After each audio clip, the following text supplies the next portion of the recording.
and we're going to get ready to talk to Jason MESUT, who I'm really excited to hear about. And of course, we heard Silke, talk about just all of the wonderful things that Jason has to share with us. And we even saw that there was going to be a little bit of overlap in there. So this should be a really nice transition to talking about something that really follows from what we just heard.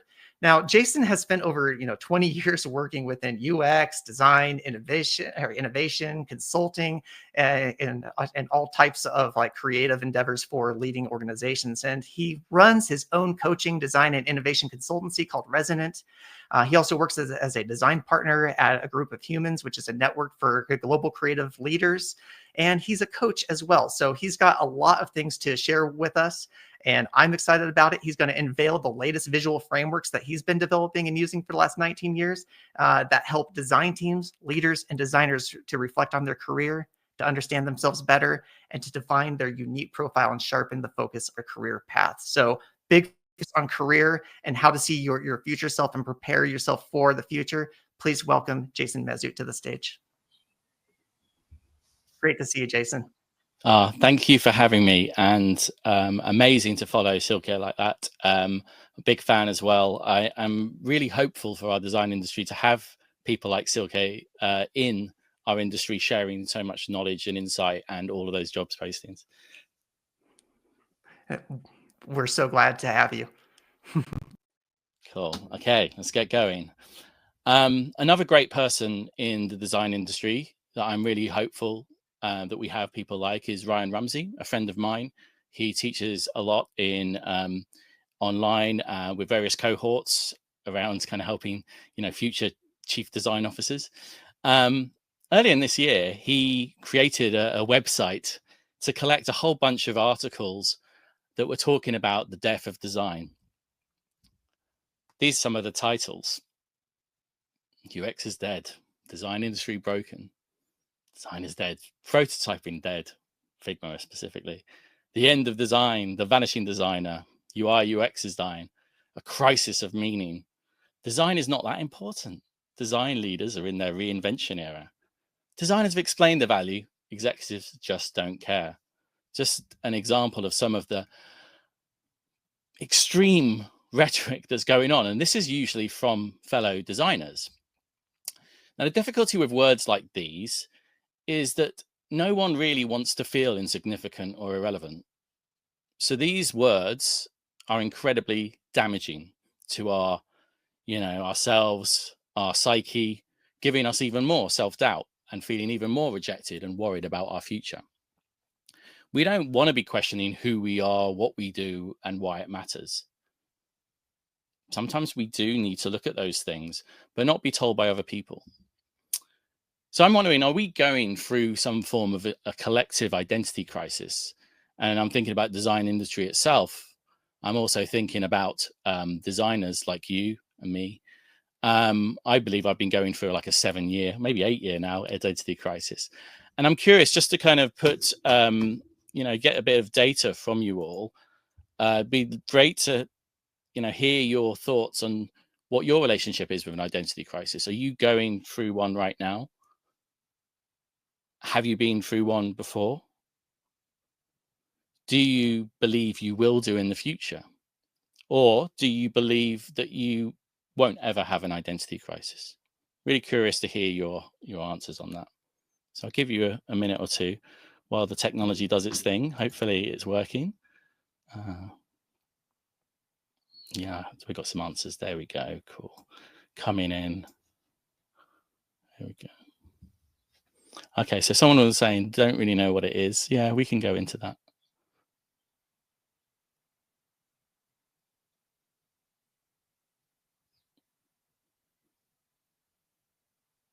I might come back to that in a little while as the numbers come through, but please put your answers.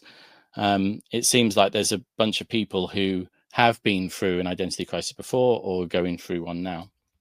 Now, when I was doing a version of this talk last year and from Business to Buttons, I was following a lady called Arathi Krishnan, and she was talking about identities and saying that they're fluid, and it's what makes us human is to have these fluid identities.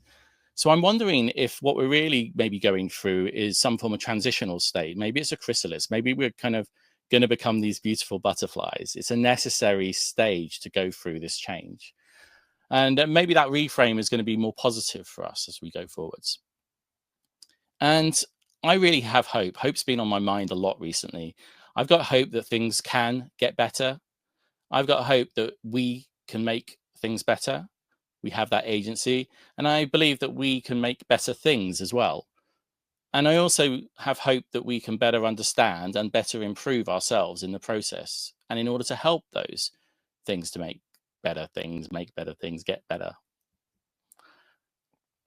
Now, one thing I want to come back to, related to, this notion of thousands of people going for the same role, right? The interesting thing is a lot of job roles are very, very generic, and we each are all very, very unique and different. Every designer is very unique and different, much like a snowflake, like every human are all different. And yet we often put people in these boxes. We do that in an industry. We put people on kind of career ladders, and people get to the top of those career ladders and wonder where next. And we also assume that people are going to be on the same paths forward, even when they've come from completely different ways to get there in the first place. So it's really kind of interesting, these things. And it's a human habit, it seems, to kind of try and put limiting reductive structures on things. Things like this are useful. They can be seductive to us, but they can limit our potential and damage us as we grow. How well do they serve us? How well have they served us when the layoffs came about? So if every designer is different, how can you shape the futures that you want? And I think how can you shape the futures you want? I think you have to kind of start shaping yourself a little bit more intentionally. So I'm going to talk about some of the shaping tools that I am internet famous for in various degrees. I'm going to talk about a fairly newish model, a layers of self model that starts to kind of organize some of those things and think about the deeper stuff around our own human psyche and identity, as well as the stuff on the surface. I'm going to talk about 4 powers that these tools and other things can give you as you navigate the complexity of your career transitions. So the shaping tools are a bunch of different tools. And,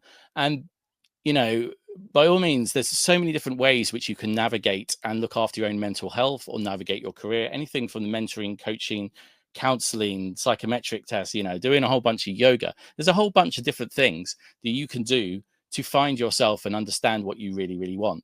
They all help in different ways, and I use all of them to some degree. Maybe less the yoga, because my wife's a yoga teacher, so obviously I don't do any yoga. I should do. But the Shaping Design Toolkit is essentially a self-strategy toolkit made up of these engaging visual frameworks which help to decode differences between ourselves, and doing that for individuals and teams, and not trying to be precious about like some perfect taxonomy that we might otherwise strive for in our industry. This is like a little visual example of some of the visual canvases that have been pulled together, a little family of different tools that help you understand yourself. And I like to think about them as like a kaleidoscope, many lenses to look at yourself through, different lenses of capabilities, skills, all the way through these layers of self. And in workshops, in our own physical workshops, we really kind of emphasize the power and importance of using paper and having a direct relationship between what you are drawing in your shapes and marking up and what you are then seeing. The input is the output. And it relates to a talk that I was following in Antwerp, actually, for Smashing Magazine conference, from John Wilshire, where he was talking a lot about showing the thing so that you can change the thing. And this is very much a designerly way, externalization, so that you can manipulate and share and align. And in this case, you are the thing. You're a complex assembly of contradictory issues and different things. Humans are very, very complex indeed. So I want to talk about these layers. These layers are going to kind of help guide us through some structures. And there's a lot of stuff in this, but we'll come back to these layers in lots of different ways. So there's the environment layer, where, what surrounds us, the technical layers, foundational skills and capabilities that are transferable. Relational skills and capabilities allow us to interact with other human beings and ourselves, and our deeper, unique identities. So I want to start going through this with one of the more complex and interesting ones. And I'm going to use a bit of a personal story. Let me let me indulge myself in this a little bit, because I want to make the point that your background and how you got to where you are right now really does affect who you are in lots of different ways. Any counselor or therapist will always go back to your childhood in some ways, and I've been doing a lot of reckoning on that. So how to think about, how does that environment shape you, and how do you want to shape the environment? The environment, I'm thinking about things like at societal level, so the country you live in, the politics around you, maybe where you grew up, the communities you're part of, or the organizations you connect with, and the people that you surround yourself, whether friends, family, or colleagues. Now, my journey started out with my parents. My mother met my father in Cyprus, and they got married, and he escaped service, and that affected me in many ways. I got my name from them. I got like some aspect of the skin tone, so I tan a bit easier, which is nice. Maybe a little bit of a Mediterranean temperament at times, but also like some genetic things around diabetes risk and my recently diagnosed ADHD. The funny thing is that last year my dad said to me, like, you know you know what MESUT means, don't you? And I was like, no, I don't know any words of Turkish. It's really embarrassing. He said it means happy, and I was like, you're joking me. And then I thought, well, what does Jason mean in a sort of like Greek way? It kind of means healer. So I guess that means that my destiny is almost like to be the happy healer, or the healer of happy, which is incredibly ironic given how much I've suffered with anxiety and struggles, like so many of us humans do, but especially those highly creative individuals. I'm one of three brothers. I'm the middle brother. That has an effect on how I grew up, and maybe didn't get as much attention as the others. And the MESUT men, this Mediterranean temperament, we're often quite argumentative, provocative, and the old me was very provocative in this design industry. I've softened a bit. Both my brothers are dyslexic. I think my dad could be, and we also think we know everything about everything. I try and dial that back now. I grew up in a place called Norwich, a beautiful city, and one of my teachers kind of saw something in me and put me forward to get a scholarship at a private boys' school. And that was a kind of really quite hostile environment for me, because I wasn't the same sort of demographic, different social class. I stuck out. I kind of experienced mild racist abuse, and there was a lot of tough love around the academic focus. It was really hard. So I rebelled, and I went to this place in Norwich called Chapelfield Gardens when I was like a teenager. And there was a real mixing pot of rebellion, creativity, and youth culture. I connected with a whole bunch of different people, from skateboarders, rebels like me from the private schools, people coming from the rural areas, punks, grungers, ravers. There was a lot of underage drinking, a lot of recreational drugs. And I met a whole bunch of different people and learned how to adapt myself to fit in. It led me to kind of having my love of raving and music and DJing and drum and bass and all those sorts of things. That's a really big part of me. And recently I was chatting to a client of mine, and it turned out that he also was a DJ, which of drum and bass of a particular era, similar to mine. And it kind of created this connective tissue between us that is really, really helpful, and had a very human conversation. We'll come back to that. Then I was kind of encouraged to do very academic career, like be a lawyer, be an engineer, because I was in this kind of, private school. My parents didn't have to pay what the other people paid, but there was an expectation, do something formal. And so I kind of went for this thing that was halfway between design engineering, as industrial design engineering. And then I kind of dialed it back, and we learned a lot about a lot of different things, a lot of learning how to learn. And in that process, I really found design. I then got a placement at Yale.com in the early days of the web. This was 1999. And I used to have to make a website a day from the crappiest briefs. So people used to have like these print yellow pages, directories. And we were all making it up at the time. So exciting. And then after I finished university, I joined a management consultancy, because I'd spent a lot of money on records and decks and other things like that. And it was the kind of thing that was the opposite of what I thought I should do.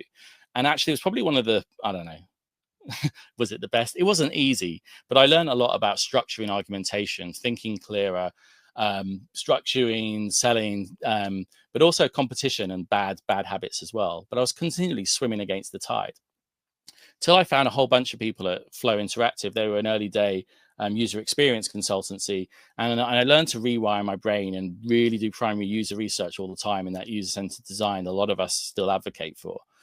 and then went to a whole bunch of different design agencies where I really found the people that I was more connecting to. There was a little bit broader aspects of design and creativity as well.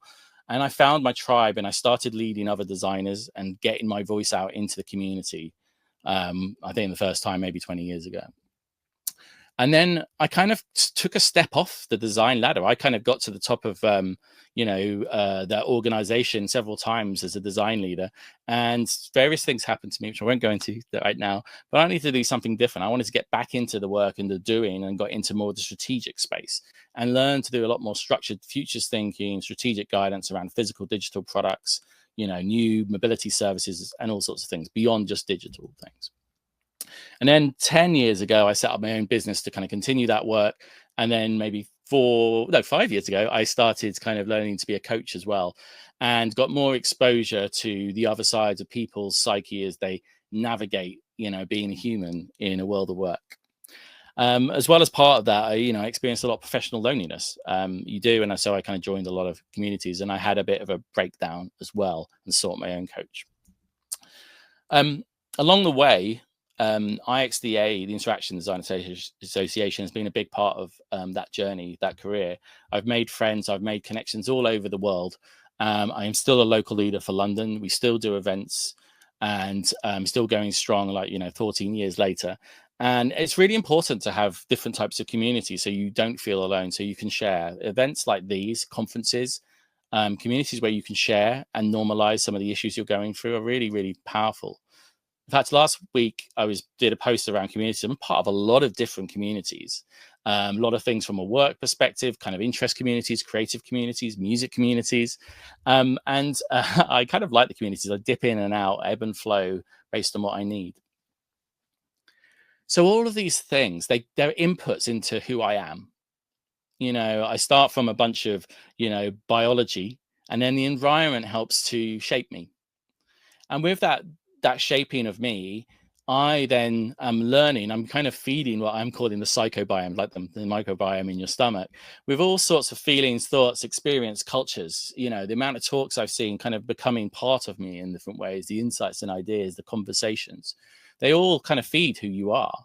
And from that, then I can affect that environment and hopefully have a positive effect. I used to be, a long time ago, I was the portfolio guy in UX. Doing talks or workshops or kind of, my client work, it all comes from all of those inputs. So with that environment, those different places you work, those different upbringings and how you got here, have a think, like, how has your environment shaped you? How do you shape it? And how comfortable are you with it? Is it an intentional thing?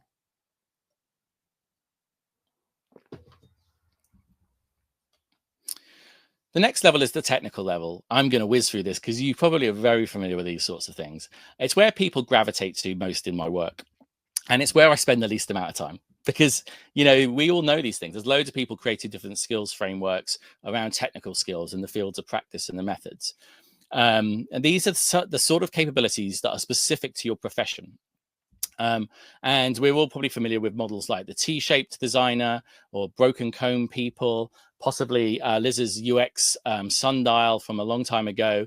And also I was first exposed to something like this through my friend Warren Hutchinson, who had adapted an adaptive path framework from a workshop. And what we used to do is kind of draw shapes around these different disciplines of user experience. And it was really helpful to just kind of see these different shapes of people in the team. I developed these further with a kind of richer taxonomy. People would fill them in more of a radial chart kind of way. We used to do them at various events, and obviously I would use them in various workshops I was doing too. So there's the skills and capabilities, and then there's the sort of dichotomies and the differences and where you have leanings. And, you've probably seen all of these memes, but I thought, well, is there something between these sort of false dichotomies, UX versus UI, research versus design, strategy versus delivery? And so I kind of created a tool where you basically plot like a center of gravity of where you fit between those two poles, where you feel most comfortable or spend most amount of time, and then indicate brackets for like what your range is, how far into one area or another do you go. And that kind of is a really interesting, really bizarre tool. Like, it's really messed up, but it's actually very, very interesting for people. It's never an assessment, but it's like, oh, where do you lean towards? Where are you moving? And then you can add arrows to kind of say where you want to shape, move that bracket, where you want to move that center of gravity over time as an intentionality. So if you show the thing, then you can change the thing. You can set an intention. So the technical skills, you're probably familiar. You've seen loads of these frameworks, I'm sure. They exist. So but how comfortable are you with the technical capabilities? As we think about AI and all these different things coming around, I know this is an area where many of you will be looking at kind of brushing up and getting understanding of it and playing with this stuff. If not, you probably should be in that play space. The next layer is foundational skills. Now, the way I think about foundational skills is that they are the things that kind of support those technical skills. Sometimes they're the things that you learn at school and you kind of don't put active attention on. Anything from like how you understand, critical thinking, which Silke talked about before, that you learn through education, kind of abstraction or exploring, even talking and writing. So how comfortable are you with your foundational skills? So I've got like a map for this, and there's this understanding, communicating, thinking, and planning. And it's interesting because I put listening and active listening in two different areas, but the difference between understanding and communicating. So demonstrating that you're actually listening. And a lot of things about ideating and framing and all those sorts of things. And my colleague and partner for the toolkit as I've been developing it, Eva Lotta Lamb, is an ex-interaction design, amazing strategist as well. And she kind of is kind of, her mission is to help people with their visual thinking and to sketch better, because she sees it as like a core skill, a core capability for humanity, not just the designers. And yet lots of designers don't feel comfortable doing this. Other qualities might be the way in which you think and operate, what you might prioritize in terms of like being very emotional, clear, transparent, decisive, all those sorts of things. So the foundational layers, they're the things that kind of sit underneath. So, how comfortable are you with those? And how much do you invest in them intentionally for that sustainable future that you might need beyond the technical skills? The next layer I think is incredibly important, is the relational aspect. This is how you show up in different contexts and how you connect with others, mostly other human beings. The different personas you might wear, the different tone, the demeanor, your language, how it adapts to different people, your awareness, maybe aspects of your human skills, the dreaded empathy, and also your leadership skills. So how comfortable are you with how you interact with others in different contexts? Maybe you're more happy with interacting with people of your own tribe and your own communities than others outside. So I have these different professional personas. I still call myself a designer proudly. I'm also a consultant, a coach, and a leader. But I have all these other personas, and I, adopt them in different situations. I might dial certain things up or down. And it was really interesting because I had to do a photo shoot for, a workshop that I was doing. I wanted to kind of bring to life what I was doing. And the photographer was really good at capturing me in all these different contexts, like me by myself, me talking, interacting with people. And it was so nice to see me kind of through the lens in all of these different contexts. A really beautiful thing. And it made me very, very aware of like how people can adapt, especially myself, and how much of a chameleon I can be. So I've got another little quiz, so I'm just going to move the Mentimeter on, and this is kind of related to a question that I've been asking ever since I've been doing versions of this talk, which must be, I don't know, 2018, so seven years. I've done this, changed a lot, but I still ask this question. So I'm really curious what types of things you think about that. So actually 20 years ago, in 2005, I was asking some questions of some colleagues of mine and some peers and clients around what makes a good user experience designer. We didn't really necessarily call them that in my organization. We called them experience architects. But we asked the question around what makes a good one. And what was fascinating was I got this kind of data back and I prioritized it. And a lot of the things weren't like the technical skills. They were the foundational skills, qualities, interpersonal skills, team skills, and knowledge. And we created these radial charts, this was before the discipline ones, and got people to rate other people in the team around them just to see the different patterns. And then created these visual metaphors to bring some of these things to life, to kind of give them a bit of a handle. So anything from kind of being a good listener with your all ears, silver tongue, being a great communicator, having a balanced brain, having a strong backbone, and all these things, and having the ability to have bifocal eyes, like anal attention to detail, but also big picture thinking. And we created this poster. It was, tongue in cheek, called "Creating the Perfect Experience Architect." The point being, there wasn't such a thing as a perfect one of us. It was about the combination of the right fit for the right problem. And that's something that still kind of resonates even to this day. And I still use this particular framework because it kind of works at different levels. It's less pure than the other frameworks I use, but I still think a lot of these are still very, very important to what we do. And in a similar way, people fill them out and kind of add other ones like that. And having done this presentation, I mean, this is data from maybe 2 or 3 years ago, probably closer to 2,000 designers right now. You can see all the different word clouds and empathy coming up a lot. I thought I would do some analysis on it. And if I did some kind of deduping and some clustering, actually the tree map was showing that creativity and collaboration was really, really strong, way stronger actually. And curiosity was a bigger one, which made me much more happy, because I have a personal belief that curiosity is more powerful than empathy, because it feeds empathy and critical thinking and creativity and other stuff. And we don't talk about curiosity enough.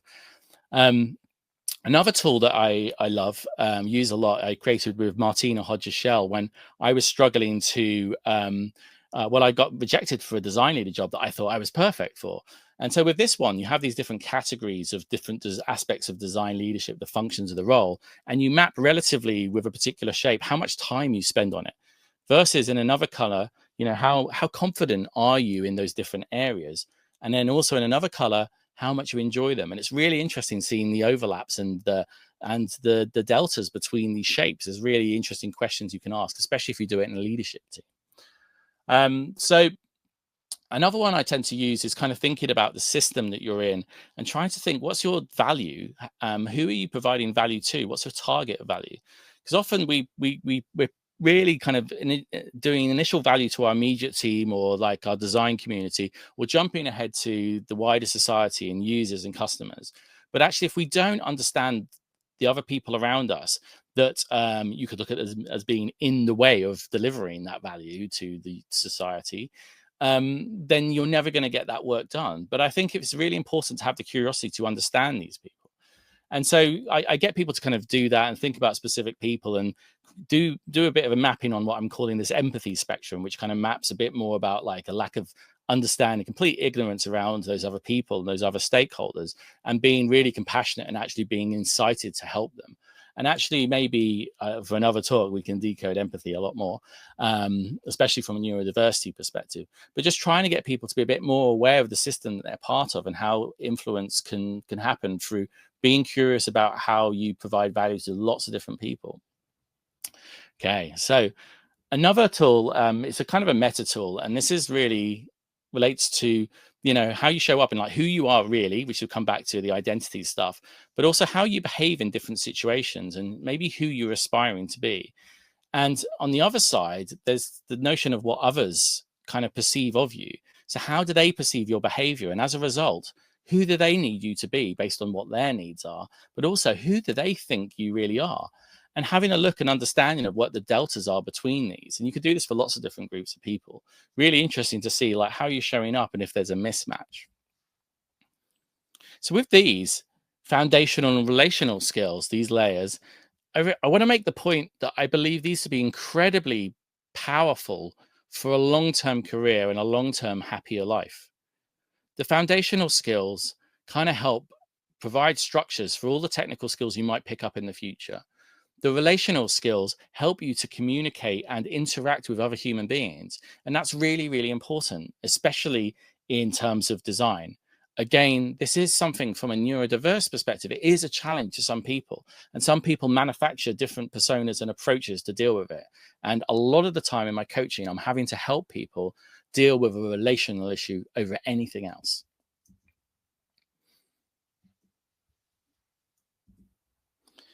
So how comfortable are you with how you interact with others in different contexts?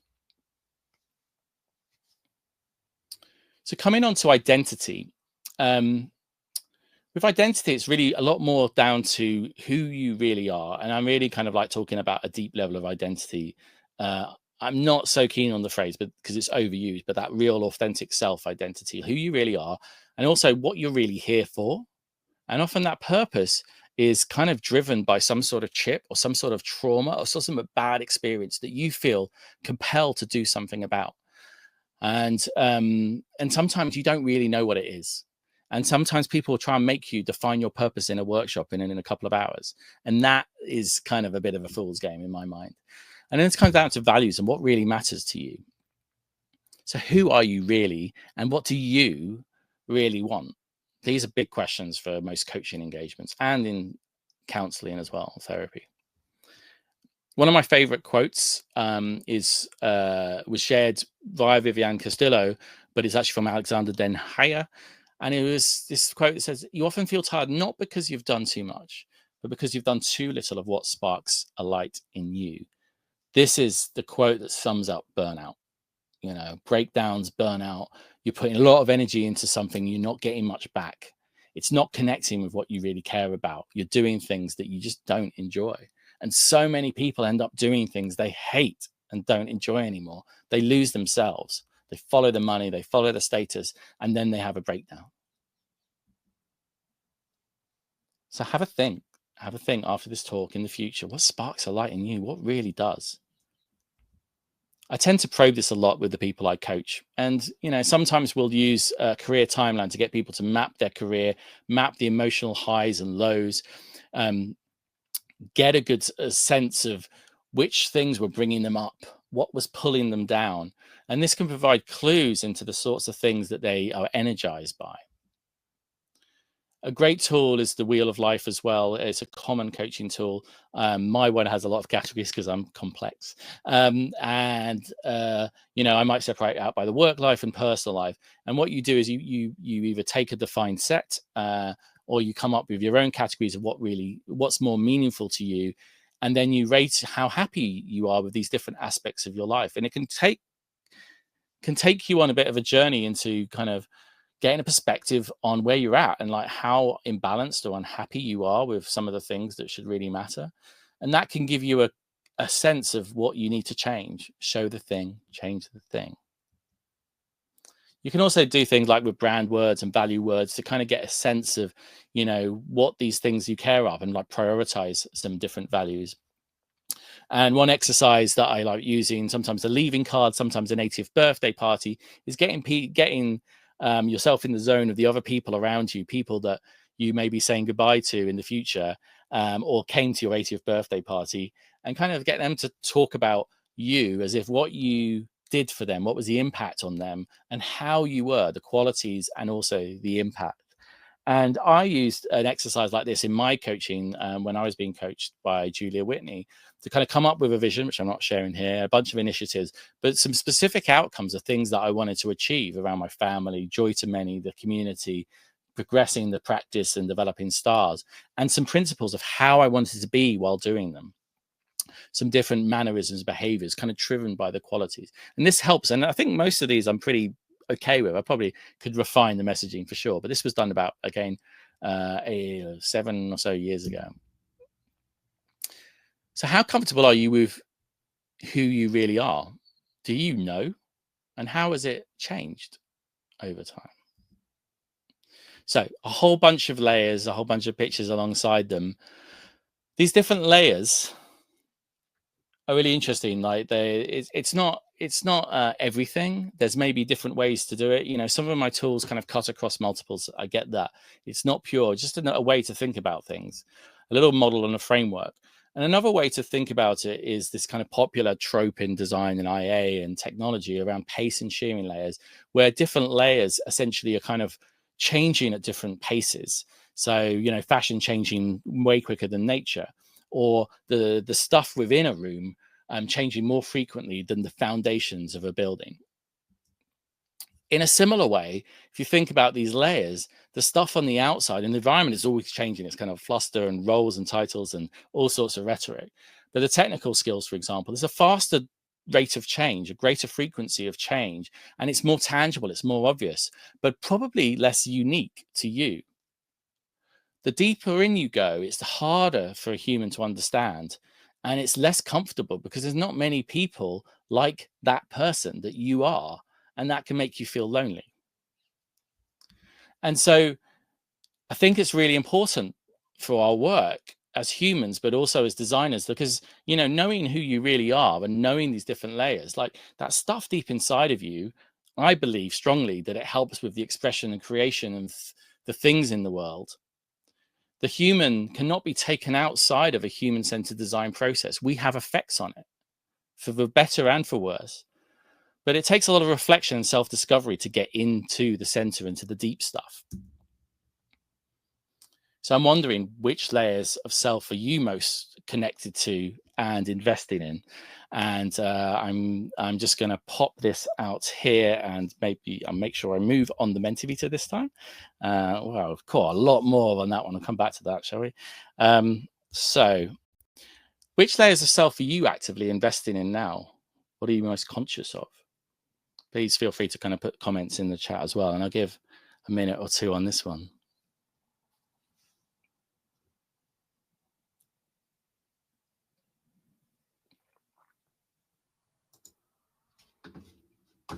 Okay, I'll leave that running, but let's have a quick look. I'm just curious. Whoops, wrong way. There we go. Yeah, lots of people, not surprisingly, people investing on the technical side, but it's reassuring that we're getting people, a lot of people thinking about identity. That's really good, and probably comes with our times right now. Ever since lockdown, we've been going a lot more inward. I think this is a really healthy representation. Okay, let's crack on. So we're all different, and models help to frame our perspectives.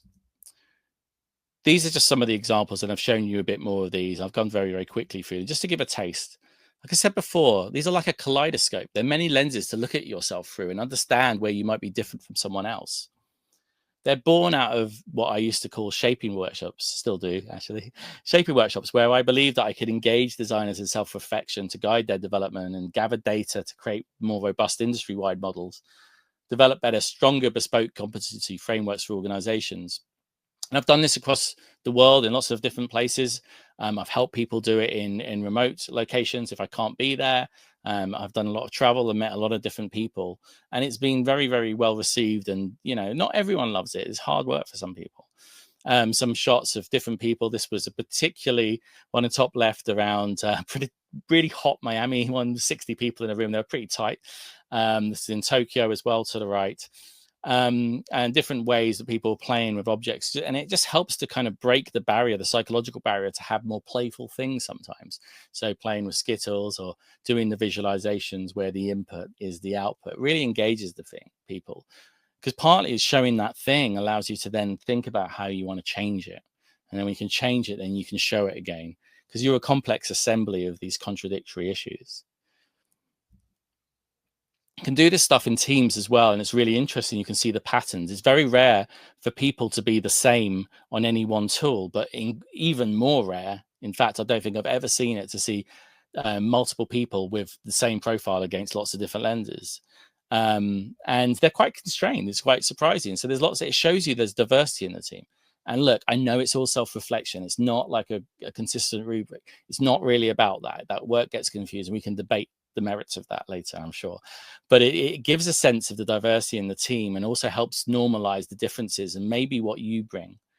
Because showing the thing, and the thing being the team, allows you to change the thing. The thing is the team. And the team is made up of lots of things, people like you. You can do this online with Miros and murals. Was doing that before even lockdown, and allows you kind of a little bit more. And I think Peter may have shared it earlier, but there's a whole Medium series that I wrote because I wanted to share this work outwardly for free. And one December, I decided I would go, right, every day I'm going to write an article that talks about one. And they're all very inconsistent, not very well written, but a treasure trove of interesting perspectives. And up until the end of last year, I was working on a book. I decided to give up on the major book. I'm sorry to say. I was working with Eva Lotta Lamb to kind of visualize and to help bring some unity and structure to it. And we were organizing by these modes of self-strategy that kind of processes you can go through. Creating a book which you could show the timeline or the particular tool, like the timeline, and see how you could adapt it for your own needs. This was a kind of an overview of all of the tools. I was still working on some at the time. And I had these example contexts that would help to group and kind of create recipes or sequences for the popular things that were coming out. So whether you're starting out, switching to UX, a new leader or a crossroad, or you're losing the love. And for each of those, you would have this sequence and how to do it. Now, for various reasons, can talk offline about why I'm not doing it. I decided that it would be better and cleaner and clearer to make more context-specific booklets. So alongside some specific workshops for these contexts, I'm creating more targeted booklets is the idea. So watch this space. Now, all of these tools help to strengthen what I call 4 powers. There's the power of perspective. And when I was planning a talk last year for a talk in Tokyo, I was speaking with a Japanese Parisian friend of mine, Tomomi, and she talked about this concept of keski, which is essentially the perspective you get once you've climbed the mountain. So when you've been through the struggle, and I think that was a really beautiful way of thinking about it. The perspective you get while you've kind of been doing things. And with perspective, you get possibilities. With possibilities, you can define pursuits. With pursuits, hopefully, you can help to evolve your purpose, because the perspective inspires the possibilities. It clarifies and directs maybe the pursuits you go to. The pursuits help to fuel that perspective. And the perspective informs your purpose, which helps to focus the possibilities and motivates the pursuit. So it's this kind of interesting iterative loop. And the tools kind of help to do that and to kind of help to understand and get that perspective and give a little bit of guidance. So come back. So I'd like to think beyond these boxes, ladders, and paths. Think about your unique shapes, the many lenses of yourself, and thinking about the changing layers of yourself. Think about the perspective, the possibilities, the pursuits, the purpose. And recognize that none of this stuff is like quick fixes. The tools and workshops that people like myself provide, they can all help to different degrees, but meaningful transformation can come with tools, but it takes a lot of time, different paces for different levels of it. And it's often better with a team around you. So I've had loads of people. This is just a sample of some of the people that have helped me in my journey: friends, peers, coaches, mentors, therapists.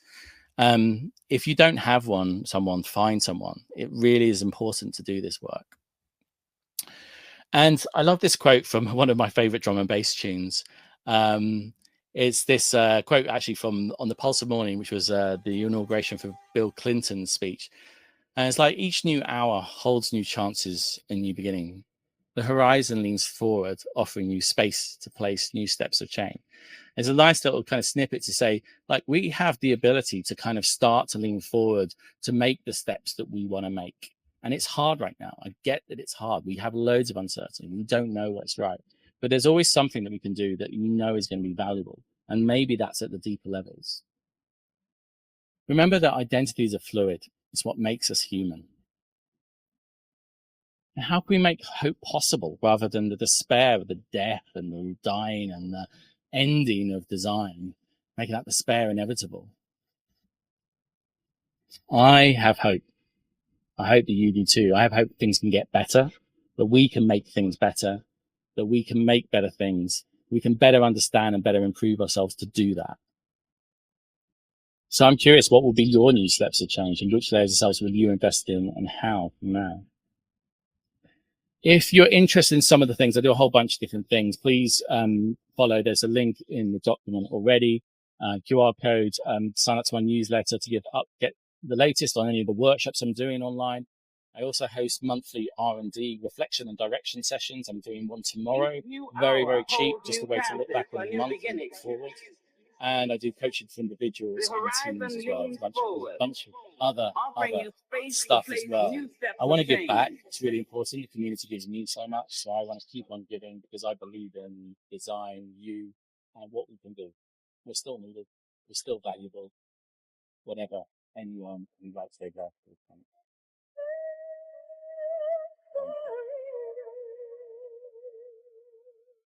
Jason, that is awesome. And one of the most musical presentations I've seen yet. And we've had someone actually come in and and present music visualizations with us too. So I would say that this is definitely definitely a very interactive session. Thank you. Yeah, thanks. And gosh, like your presentation just reminds me like about how complex we are as humans and that so many inputs contribute to our identity. And there's such a personal and human angle to the processes that you've shared. I get the sense that the main idea is to know yourself better and to live more aligned with your values. Now, in going through these processes, you know, as you discover more what it is that drives you and you're looking to align that motivation with what you actually do, have you ever seen anyone discover that they're in the wrong field and have to do a huge pivot? Mm. I mean, I get it all the time that people say, I just want out of like design, or so. I mean, I tend to get mostly people in design and product, right? That they come to me because of what I do and what I'm known for.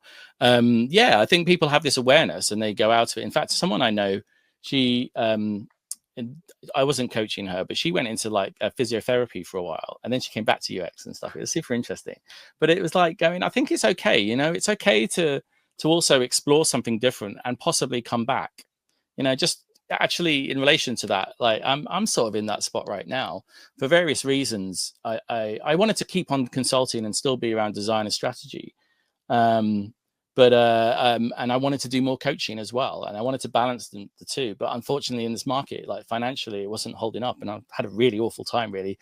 And I mean, I was okay with it because I'm well resourced in terms of emotional capabilities, coaches and therapists. I have invested a lot in that, but I ended up taking like a contract work, kind of doing more sort of classic design work in some ways, and actually quite interesting. Obviously, I'm going to use my fuller self, but I'm approaching it with a different way. I'm a different perspective on it. And also, I think one of the problems within what we do is that often, as a design is sort of a pseudo creative act. I say pseudo because often we don't apply a lot of creativity in it, in a more obvious creativity. And sometimes we try to put all of our creative energy and expression into our design work. And that's where we get the biggest burnout, Hmm. because maybe we shouldn't be putting it all in there. We should be putting it into our music or art outside. And we're putting too much into it, and it creates this extra burden, extra pressure on us to get the value back and be appreciated. And when it's not, it really hurts. So I think there's something about kind of the balance in terms of separation and distancing, that I think is important. But yeah, I think, like, you know, people have kind of moved away and maybe come back, and, you know, I think it's all right to try these things out and then see, you know, Well, you never know. of course, it sometimes needs to be a push and a pull, right? You know, in order to do true discovery, you need to wander off the path a little bit. It's not always going to be perfectly linear, right? Oh yeah, well, that, you know, some people would propose discovery is linear, and I'm like, yeah, you're Oh, right. Yeah, like continuous discovery, folks. You know, they talk about it, but this is your life now. Like, you know. a CD pipeline just for our identities. You know, there was an interesting question in the chat. You know, you had mentioned having ADHD, and that is part of your personality. It's part of your identity and your experience and background. How do the tools that you have created reflect neurodivergent personalities, such as Mhm. ADHD? Ooh, I haven't done the analysis on this. However, um, I have been wanting, and I found annoyingly, it's all right. It's cool that other people do things and stuff. And sometimes people like Peter will Bergsman will basically kind of call out someone if they've been doing something similar. I don't mind people doing similar things, but someone did a nice little ADHD radial chart, and I was like, that's cool. I wanted to do that. But actually, there's a few probable correlations. Say, for example, and I was listening to a talk around some research being done on trying to find the positive traits of people with ADHD. And most scientific research has looked at the negative traits, but occasionally the positive ones leak out. So he did this kind of like analysis on all this stuff. And obviously there's things like creativity, lateral thinking, divergence in the thought, sometimes really amazing attention to detail, big picture thinking. So some of the things that exist on those things, there's like, you know, there's a high prevalence of the traits of someone with ADHD within design community. Now, it doesn't mean to say that those people have that diagnosis, Yeah. but we all exhibit traits of ADHD to some Sure. extent, and just having a diagnosis means you have more of them more of the time, or it becomes a problem. And reflecting on my experience, it was a problem when I was trying to create the book. That's one of the reasons I found a diagnosis and did the book. That's interesting, and that helped you decide how to move forward or not with that Yeah, I project, mean, I right? know, yeah, I can understand now some of my strategies and tactics for kind of creating accountability and making more fun and play with it to move forward. So sometimes there's a classic thing we can all probably relate to about deadlines and urgencies and criticality, that kind of it makes you do the thing. So I would create workshops and say, yeah, you can buy a book. And so I'd sell the book. And so I'd had customers, and then I'd have to give them a half finished book. Or I would have a talk and I'd be like, going to do that. But then also, like, in the early days of Midjourney, and ChatGPT, I was using that a lot to kind of like generate those images of the context and having fun with it. And that just engaged a novelty factor to it, which is a kind of popular thing to kind of activate interest. Huh. And yeah, lots of different things I could go into. But I think actually, that my very fetish for frameworks is actually probably a trait of trying to decode the world Of and trying to course. put structure on something that's incredibly fuzzy, which in itself is probably quite an ADHD trait, maybe. Who knows? Yeah, but the visuals are so great, and identifying the gaps in between our passions and our perceptions of things is so incredibly useful, and that really puts a design thinking process to it. And that, I think, is such a valuable takeaway for anyone in this group, to think about how we iteratively work on ourselves and carve this path for ourselves, incrementally. It's not always a one and done deal. No. You've given so much fodder here. I can't wait to bring you back up for the panel discussion. So thank you. I feel like I'm holding on to like lots of little nuggets I want to bring up. Oh, cool. So thank you so much, and everyone, just thank you, or give a thanks to Jason for sharing. Just incredible amount of knowledge in there, and ways to to help ourselves.